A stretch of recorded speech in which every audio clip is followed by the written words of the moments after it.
Bonjour, nous nous retrouvons encore ce matin afin de découvrir les règles que Dieu avait instituées au sein de son peuple, car il avait un projet. Il savait où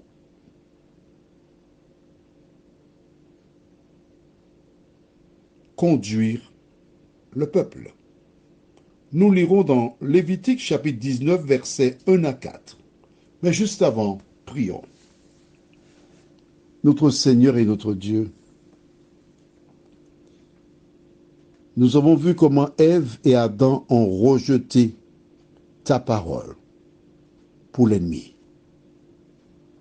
Nous avons aussi vu comment le peuple d'Israël a rejeté ta parole pour avoir un roi.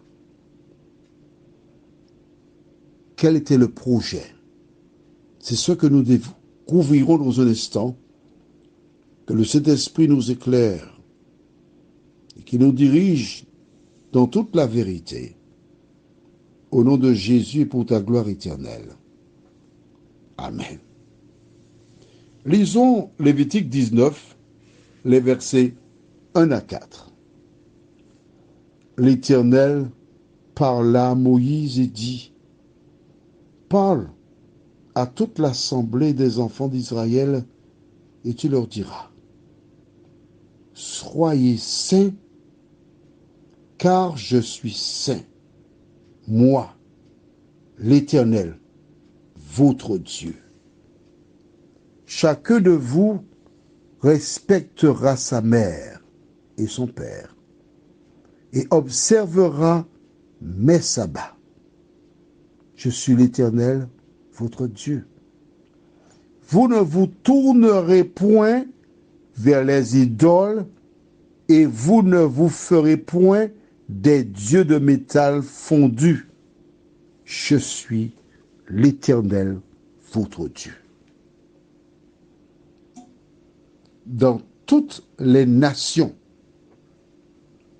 il y avait des idoles, sans exception. Des dieux de métal fondu. Dieu connaissait les nations. Il savait les pratiques qu'il mettait en place et ces dernières étaient en opposition avec la parole. Mais le peuple a commencé par vouloir être comme les autres nations.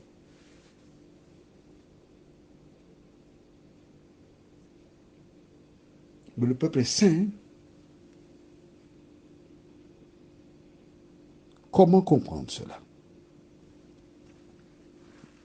L'histoire du peuple d'Israël, c'est celle de la race humaine. Même histoire. Je t'invite à m'écouter attentivement et à ne rien perdre de ce que je te dirai. Ève et Adam étaient libres dans le jardin d'Éden. Le peuple d'Israël est arrivé et jouissait de la liberté à leur arrivée en Égypte. Le diable tenta Ève et elle et Adam, son époux, et tous deux devinrent des pécheurs, esclaves du péché. Les enfants d'Israël arrivés en Égypte, qui étaient libres, furent placés en esclavage par un pharaon qui ne connaissait pas Joseph. Dieu fait la promesse qu'un libérateur viendra au secours de la race humaine, Jésus. Dieu dit à Abraham qu'un libérateur sortira le peuple d'Israël après 4 générations de souffrance dans un pays étranger. Ceux qui acceptent Jésus pour sauveur personnel doivent passer dans un désert, rencontrer des difficultés, Et Jésus déclare, celui qui persévère jusqu'à la fin sera sauvé. Les enfants d'Israël, en laissant l'Égypte, ils devaient passer par un désert pendant 40 années pour se débarrasser des pratiques apprises en Égypte, pour rejeter le mal, rejeter le péché, afin d'entrer sur la terre nouvelle, Canaan terrestre. Le chrétien qui a accepté Jésus, il sait qu'il doit se purifier en restant loin du péché. Il sait qu'il doit mener des guerres afin d'être sauvé par grâce et non par les œuvres. D'accord? C'est ce que Dieu a prévu. Et pour être saint, il a des sacrifices et des devoirs à faire. Un chrétien qui est un saint, tu ne le verras pas dans certaines manifestations parce que Dieu lui a demandé d'être saint. Dieu lui a demandé d'être différent des autres nations. Et oui, mais l'ennemi veut s'introduire dans le peuple afin qu'il importe ce qu'il y a dans les autres nations, dans la nation de Dieu. Mais ce n'est pas possible. Parce que le peuple d'Israël, il est différent. Les autres peuples ne sont pas saints. Ils sont mondains. Ils ont des pratiques contraires à la parole de Dieu. Pourquoi?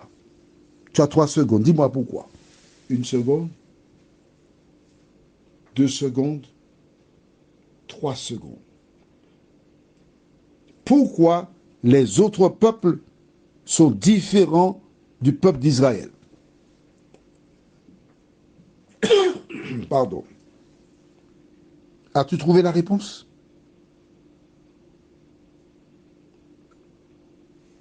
Parce que le peuple d'Israël est dirigé par Dieu. Et Dieu est quoi? La lumière. Jésus déclare dans Jean 14, verset 6, « Je suis le chemin, la vérité et la vie. Nul ne vient au Père que par moi. » Donc le peuple de Dieu est dans la lumière. Et tous les autres, ils sont où? Dans les ténèbres. Toutes les personnes qui ne marchent pas selon la parole de Dieu sont dans les ténèbres. Ils n'ont pas Dieu. Quand je dis Dieu, c'est D-I-E-U, d'accord?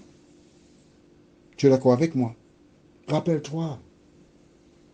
Jésus a déclaré dans Matthieu 7, verset 21, « Ceux qui me disent Seigneur, Seigneur n'entreront pas tous dans le royaume des cieux.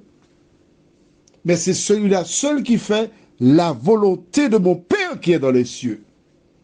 Et celui qui fait la volonté du Père est un saint. » Nous verrons demain, si Dieu nous prête vie, une autre référence qui rappelle ce que Dieu attend de toi et de moi. En attendant, prions. Seigneur,